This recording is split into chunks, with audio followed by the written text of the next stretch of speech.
سلام. میخوام یکی از عجایب هفتگانه رو نشونتون بدم. واقعا بی‌نظیره. فکر نمی‌کردم انقدر زیبا و قشنگ بشه.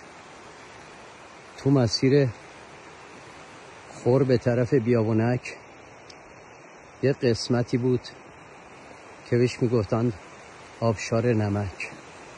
من فکر نمی‌کردم نمکم به آبشار داشته باشه و واقعا وقتی اومدم اینجا رو دیدم به عظمت خداوند پی بردم که چگونه از اینجا داره نمک از دل کوه میاد بیرون.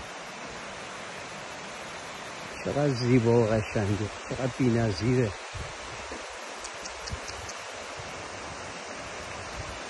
این رودخونه ای از نمک، آب شوری که از اینجا میاد میبرن تصفیه میکنن و پتاس میگیرن ازش.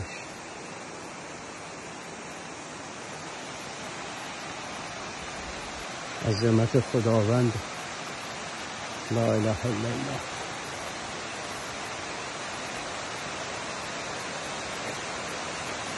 دل بیابون یه همچین کوهی وجود داشته باشه که این همه آب بیاد بیرون، اونم نمک.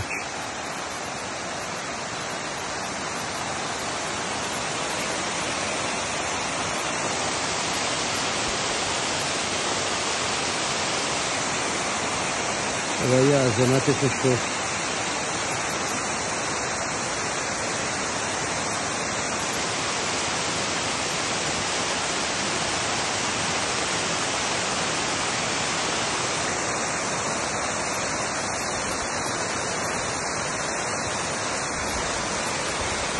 الله اکبر.